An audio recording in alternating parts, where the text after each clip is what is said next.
top to Murray. Jokic there, the dribble, the lean, the foul. Oh.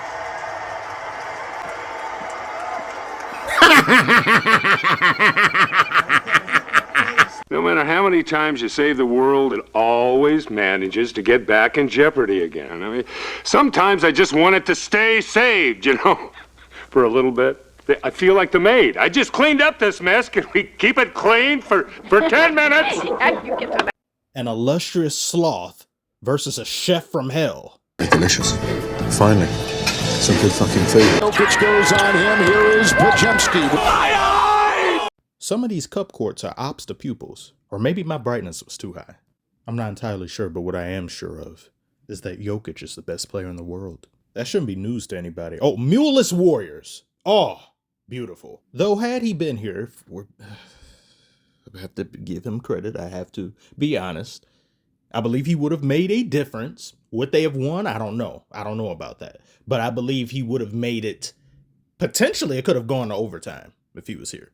I mean, he is an impact player. Pod's a hell of a player, but he needs to, and I've told him this, he needs to be a smart player. So I love Brandon. He's a hell of a player. He's got a hell of a future ahead of him.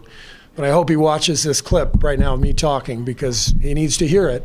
He's got to be a smart, tough, great decision maker, and he's very capable of it, but that's his next step. Well, you've got to be a smarter coach, Steve. Look at Steve Kerfuffle right here. Wigging out, spazzing out, losing it, frothing at the mouth. He's rabid. Did you think the ref was a sentient mirror and you were yelling at your reflection? Because that's what you should be doing right now, Kerr. You let the Nuggets go on a 10-0 run at the end of the game and somehow it's Pod's fault. Of course, Pods has to play better. He was minus 13, but he was by no means the main cause of their frustrations and inadequacies. At least when it comes to this game. I've heard he hasn't been doing too well in previous games, but you've spent more time calling out Pods than you ever have. Tattletale Strangler, number 23. You've never done that. But this here, you'll call him out, and then you'll do so in public, and then you'll say, I hope he watches this clip of me talking. Is that going to be the future of coaching from now on? Instead of talking directly to players, we'll make a TikTok of what they should do? Or maybe we'll talk about it on a podcast? I don't know.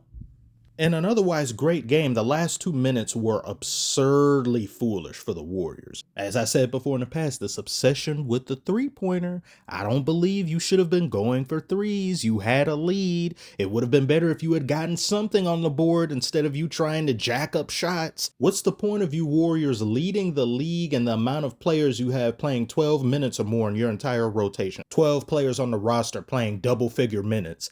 And all you have them do is shoot threes. Kerr had said before the season started he wanted to diversify the Warriors' offense. Yet in the last 2 minutes, three-pointer, you get a three-pointer. My name is Oprah. Here's a three-pointer. I've seen more diversity in a Trump rally. You've got Curry logging in 3 minutes less than his usual amount of minutes he normally averages, and he's shooting fewer shots than he has in 12 years. Having the best scoring bench in the NBA affords you that luxury. Jokic is looking over in jealousy, salivating at the mouth, wishing he could have something like that. But look what you did with that in this game. You guys have lost 5 in a row, and you've lost 7 consecutive times to the Nuggets. I think this game makes 8.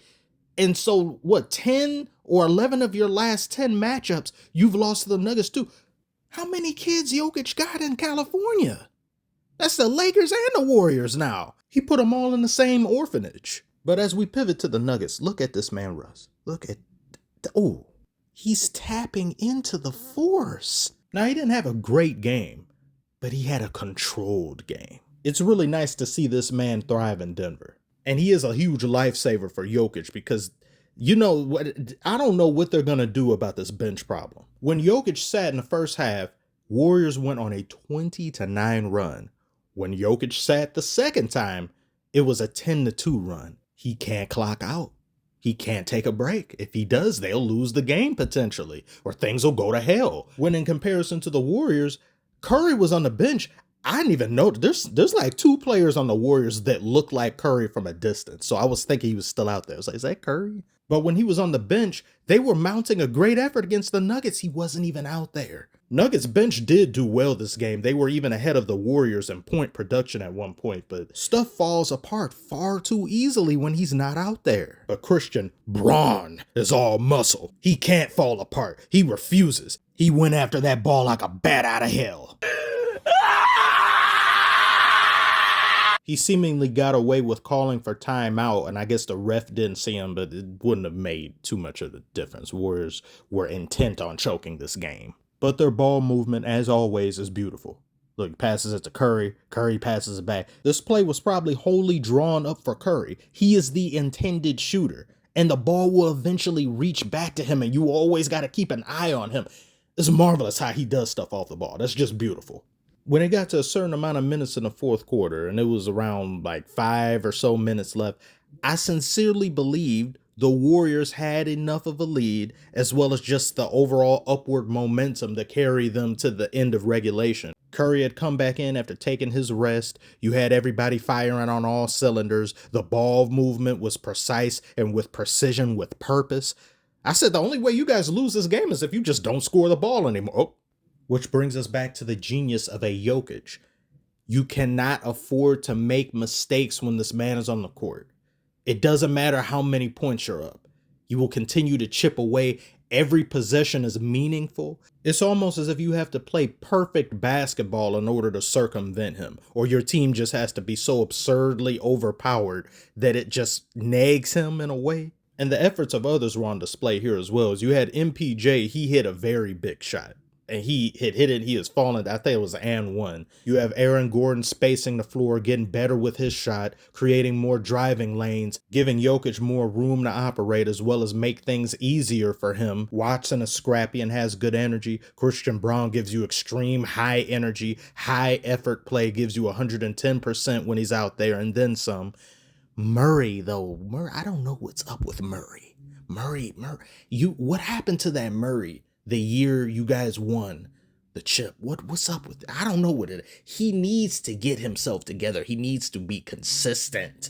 4 of 12 isn't going to do it. 1 of 3 from 3-point range, it's not good enough. Murray, you're better than this. I don't know what's happened to him. Is it all just nerves? Is it mental?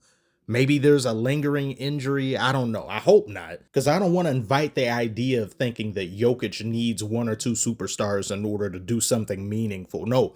He needs everybody to just play decent. They just play decent. They don't even have to play above decent. Just decent. Do your average. Just be consistent.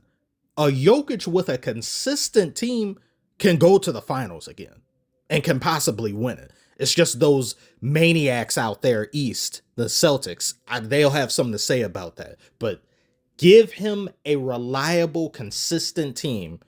I think the Nuggets can keep going to the finals, damn it, because his play isn't going to get any worse. His style of play isn't athletic dependent. It isn't high energy. He's going to be able to do this and output this level for another 5 years, possibly.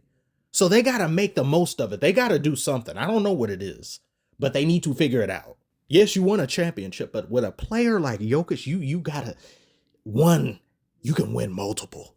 You can't allow an opportunity like that to pass. You will be kicking yourself 10 years down the line thinking, damn, we could have won like 2, 3 of them if we really wanted to. Is there some trades out there that exist? We'll have to see. Warriors, the same thing. I think they need more offensive star power. They need somebody that Buddy Hield, he did not have a good game. 2 of 8 is not going to cut it. Is there a trade out there for them? But apparently teams aren't willing to play ball with the Warriors because they still got PTSD from what they did to the league for so many years. Understandable. I don't know. We'll have to see. But tell me, what do you think about this game? What do you think about both teams' chances in the long term? And who do you have making it out of the West potentially?